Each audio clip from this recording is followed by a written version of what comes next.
Hello there, everyone. Happy Christmas if you are partaking, and also Happy Hanukkah and all those other sort of holidays.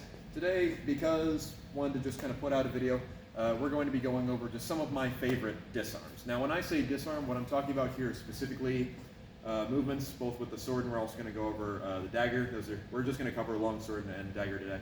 But these are things that don't take me all the way to the body, and instead are entirely focused on stripping the weapon out of his hands as efficiently as possible. These ones in particular I like because of their there's some specific mechanics in there that are really kind of satisfying, and I really enjoy doing them. I really enjoy seeing them work. So, the first one that we're going to be going over today is going to be one that we're just working on in Fiore, actually. That's going to be his first disarm, his high disarm. This same disarm is done at 4 total levels, and also I kind of have a theory about 4 distances in regards to how close I get to him. But we're going to go over the high version, which is going to show us throwing our arms over his pair of arms, turning them, and then stripping the weapon. So let's go ahead and we'll start off in this orientation. We'll be kind of moving around as this goes.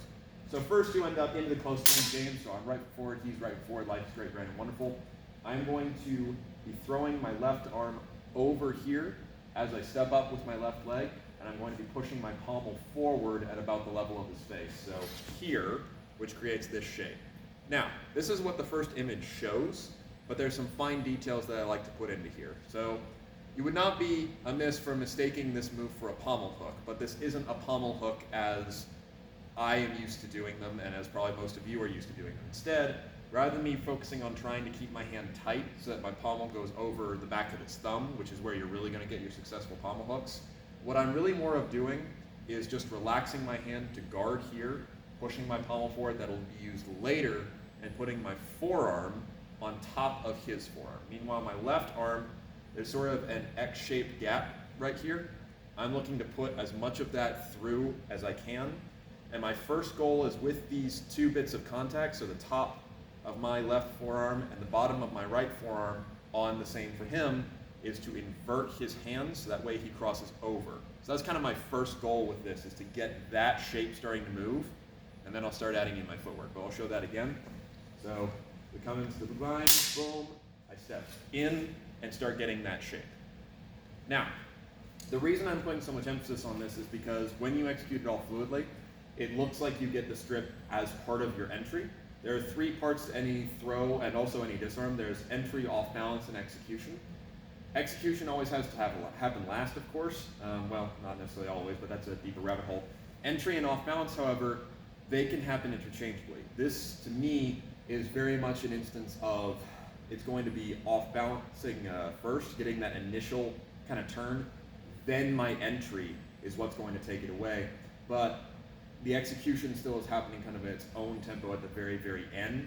So I want to get him as bound up as possible and then do as little work on the final part. So let's switch sides for this next part. So what's going to happen here is I'm looking to step to his outside as much as possible. Depending upon the size, etc., where you're coming in, you may end up stepping to the inside of the leg. I'm trying to step to the outside of Jake's leg if possible, but we close in, I get that same thing I just talked about, so I push that pommel forward, I throw my left arm over, and I get that forearm contact that I like to affectionately refer to as a handcuff, because it feels like I'm putting it into a pair of handcuffs. I'm first causing him to do what I refer to as a forced mezzana.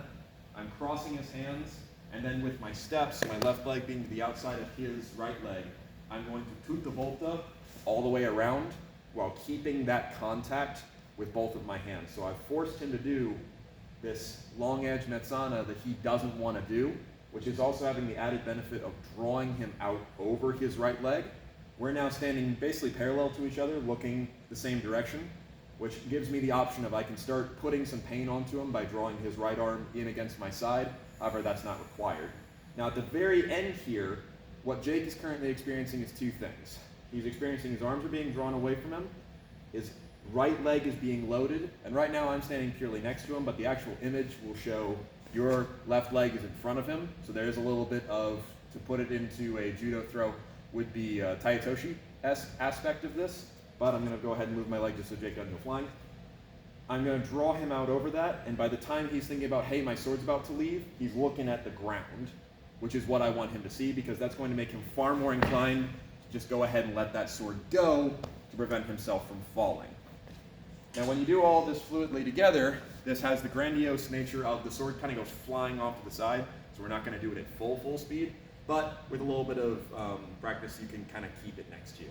But here's kind of the same thing again.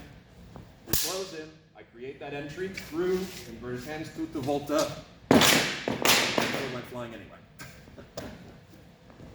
Now we'll switch sides again and show that, and hopefully not take out the camera, but we close in, boom, through, invert, back. And this time I managed to hold on to it. Now the reason that I'm holding on for as long as I can, I'm inverting and then getting my full turn then a little bit, is that if you try to force the sword out of his hands too soon, this will happen. We'll see if we can't create it. So we close, I get in, but I don't get his hands turned all the way away. As I go to turn, his hands end up opening. Now, don't get me wrong, this will still suck for him, and you may still cause the sword to leave, but it's not nearly as successful as when I get those hands turned over and then can break his grip like so.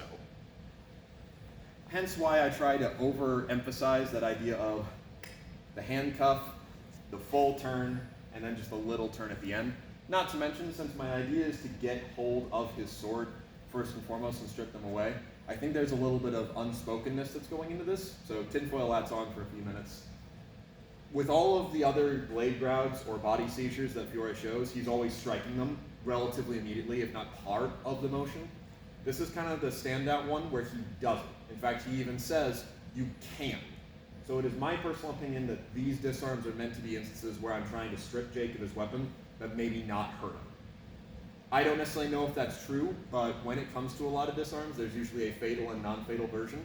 And I find it kind of surprising that compared to the rest of Fiore's motions, this one doesn't include striking him immediately unless it's your choice. So, again, same sort of idea, right? I get that close, I get that contact, I get this inverted and turned away from him. At this point, it's kind of up to my choice, once this is out of his hands, what I do with them.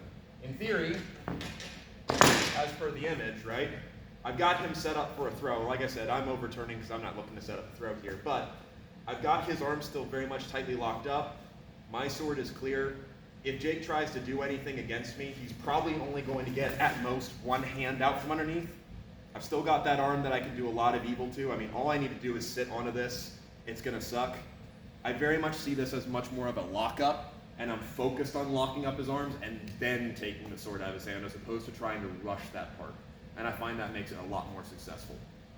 Now, this same technique, like I said, has 3 other versions. It goes from the highest version to the middle version to the lowest version.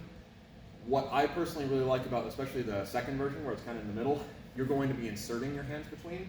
So we won't go into full crazy detail, but same sort of thing. This one I tend to have his hands just a tiny bit higher. I put my arms through. So now I'm going to create that same contact, but rather than being over, I'll be through. Palm pushes as before. I invert the hands. Everything happens exactly the same. What I really like about that one in particular is, in theory at least, and I never do this outright, but let's say in the course of Jake and I grappling, my sword got lost. I had to ditch it for whatever reason. This one in particular, if he's just forward and I haven't already died, is, in my opinion, the more superior one. Because while I can throw over and try to strip this, because I don't have that grip, that lever doesn't quite work as well. But if I put my hand through, this gets a lot more torque on him because I can put my elbow into it. And so it actually becomes a very nice way to take away his sword quickly. Now, of course, there is also the lowest one, wherein I ditch my sword entirely. And for that one, that's going to require just a little bit of adjustment. So for that, same exact mechanics, right? Where here, what I want to do is I want to kind of push his blade back, if possible. I take my right hand off the blade, and it's important that you take your right, not your left. If you take your left off, you're now stuck in a different play. If I take my right off, I'm then going to seize above our swords as quickly as possible. This has some benefits. First benefit being, it comes in an unusual angle. If you've been doing any sort of fencing by now, you're used to the left hand being the thing that grapples. That's a very short neural pathway. However, if my right hand suddenly grabs, that's just different. And it may not seem like much when I say it, but it does throw you for a loop. Now, once I've got that control, I'm going to work on shoving that blade back to expose his pommel. I then have a much easier time of ditching my sword because I can just lower it between us. You could also, hit him in the leg on your way out if you wanted to, but once I put that sword down, I take my left hand and grip hold of the pommel. On this one, I definitely want to grab kind of right at the bottom here. You can also invert your hand more, but I find right at the bottom really helps. Then I'm going to twist it to cause his arms to cross, strip it out, and then I'm in a lovely situation to do kind of whatever I want to do. Same exact mechanic, done 3 different ways. The only one we didn't go over is the kind of middle low one, but you got the idea at this point. So, that's a big favorite of mine. I like that sort of handcuffing mechanic. I really like the way it enters, and I really like the fact that it's more focused on locking him up than it is about anything else. Now, same sort of vein, but now very, very German. Let's talk about another favorite of mine, that being the one of the closing in techniques from Codex Wallenstein. So this one I've actually done before, but it uses basically the exact same mechanic, emphasizing the sword's grip instead of my forearms. So what's going to happen here is we end up into the position of the scales, right? Jake winds at me with his short edge, and I'm going to advance in to cause his hands to open. Now I'm not advancing to the point that I'll cause him to take off with a zwerk or what have you. I'm just shoving in to give myself that little gap here. Now at this point, as I've talked about before, the way I like to do it is I then push my right fist forward as I move into the half sword, which also gives me the benefit of slightly opening his hands if they weren't already. Then just fish your pommel through over his wrist. Cross guard's locked on the near wrist, pommel's locked on the far wrist. All I need to do is then just step, and I've basically put him into a pair of handcuffs, which is where I got this name from. The nice thing about this one is that I get a lot of control over Jake. He can't really ditch his sword, which is great because it makes it very hard for him to counter grapple. I've got control over him either way, and on top of that, I can then choose what evil I do to him. I once again see this much more as a locking up and holding him as opposed to anything else, though you can of course lead this into more fatal things. So, here's that again. Like I said, when the scales, he winds, I push in to create that opening, kick it back to open it, fish through, turn that into your entry. Now this time, because I managed to push his arms off to the side, I actually got a tighter lock, which just sucks a little bit more for him, but also gives me the opportunity to enter in a bit more for one of my throws. This also just means it's even harder for him to ditch his sword because now, yeah, that sucks, right? But like I said, same sort of handcuffing mechanic, which is why I really like these two. Unfortunately, they are definitely things that work much better with less protective gear on, but that's kind of the idea. But I will also point out that these are moves that are meant to be, like I said, in my opinion, I'm holding him as opposed to trying to strike him or anything. So in theory, they almost kind of lend a certain safeness to them, if you can pull them off. But let's go ahead and put the swords down. We'll talk about some dagger ones. Now these sort of use the same mechanics, which is why I like them so much. Let's switch sides with this. So this one's a very simple one. It actually comes off of pretty much the first dagger attack that you'll deal with, that being someone trying to stab you from their dominant side with a passing step. Now the counter to this, as you may have seen before, is I would move into the body, throw Jake, beat him up on the ground, all that fun stuff, but sometimes you don't want to. For example, weight classes exist for a reason. Maybe I don't want to go body to body with Jake for whatever reason, or alternatively, maybe I'm in armor and thus can afford to be in front of him a little bit more. This is a really, really good one for armored fighting. But either way, if he comes down with that stab, I'm going to stop him the same way. Alternatively, this was another one that's good to do if you accidentally get a little bit too much juice out here, and so now it doesn't make sense to go to the body because this arm is loose. You still invert it as you did before to get that up. Definitely try to brace it on your forearm. And all I'm going to do is throw my right arm through underneath, grab hold of that dagger, strip it back out. I've still got control of him. That's another reason I really, really like this one for armor, is if I can afford to turn my back to him and be safe, i.e. I've got plate there, and once I've stripped his dagger from me, what's he going to do? Slug me in the back of the head? Sure, right? I got armor. The nice thing about that is you block it, you turn it, you can actually pass through as you do this. Sure, he has my back, but I'm covered in plate, he's covered in plate. I just dropped into his blind spot for one, and his dagger is now across the floor. Especially if you haven't drawn yours yet, this can be very, very nice. But it's also just a good alternative if you're dealing with people that you can't physically throw, or maybe for whatever reason you can't throw for other stuff, right? It's a good way to just strip it, and it works on both sides. If he stabs in from this direction, right, I can still block, invert, rip it out the same way, but bear in mind that one you're going a bit more against all of his hand, So really make sure to roll it, maybe even try to get it kind of in front of you first before you go for it. But that's a really nice mechanic. I really, really like that one. Now, another thing that doesn't quite use exactly the same idea, but I would kind of consider these because they're using those sorts of around mechanic or fishing through, is a disarm that, in my opinion, once again, usually best for armor, but also really good if you get caught in between two stabs. So basically, he thrusts in once, I start to block it, but he pulls back and is trying to stab me again, so I throw my dagger up between us. You can also do this one by just flat blocking initially with your dagger, but the thing is, for this one to work at its best, I want some distance between my dagger and my forearm. This is not a very secure way to block. So, like I said, I usually try to keep this as one that I do in the middle of an action. But once I've blocked onto his hand, all I'm going to do is just make a small circle, and it just pops his dagger right out of his hand. What's nice about that is, it doesn't really matter how big and strong you are, eventually there is that tipping point, and if there isn't, his arm will start turning in, which is just another thing I can exploit. So once again, same idea, right? Oh, there it is, right? Seize up, little circle. At this point, I mean, I can do whatever I want to. It's also just a very efficient, quick motion you can do. This is one of the first dagger disarms I really got kind of good at, and used to be one I like to do all the time during training games, because it just pops right out of their hand. And if you can catch it, then that's all the better. You just get all the brownie points. But, kind of same vein, but now on the low line, this is actually one that you'll see a lot in the German tradition with pretty much every single weapon. It's kind of a scissor takeaway, that being you will end up gripping in the middle of either your blade or sometimes both blades, in this case both blades, and usually with the sword both blades. You'll then throw your pommel forward, usually from an underneath sort of angle, though you can of course do it from above. This will break their grip. You'll pass backward into basically an ox, and you'll have both weapons points presented at them. This is a very flashy move, very good move. However, like I said, it appears in every single German system as far as I know. I haven't seen one that didn't include this in some form, probably because it's such a distinctive shape. And it does have certain mechanical advantages. With the swords, my only problem with it is it can be a little inconsistent, especially if you're not trying to break someone's knuckles with your pommel, which, no lie, that makes it work a lot better. With the dagger, this exact same mechanic has become kind of one of my favorites. So what's going to happen for this is Jake's going to stab from below, and I'm going to block either his dagger or his hand, doesn't really matter, but I prefer to get onto the strong of his dagger, like there's a weak of the dagger, but I prefer to get right up next to the handguard if I can. That also gives me a little bit of a shelf to block this some more.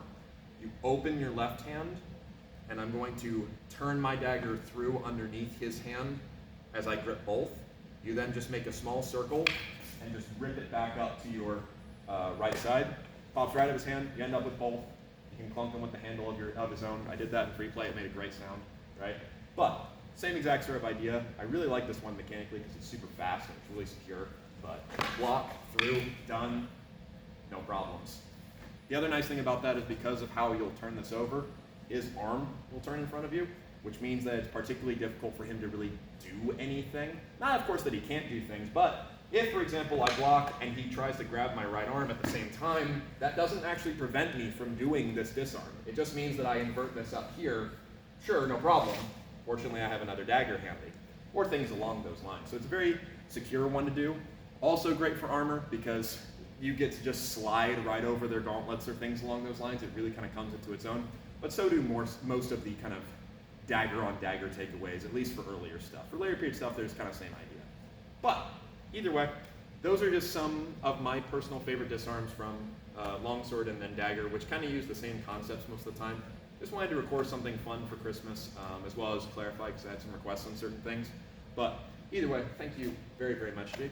And thank you all very much. I hope everyone is doing well out there, staying safe and enjoying your holidays, not killing your relatives. But either way, thank you very much for watching, and we'll be going over some other techniques another time.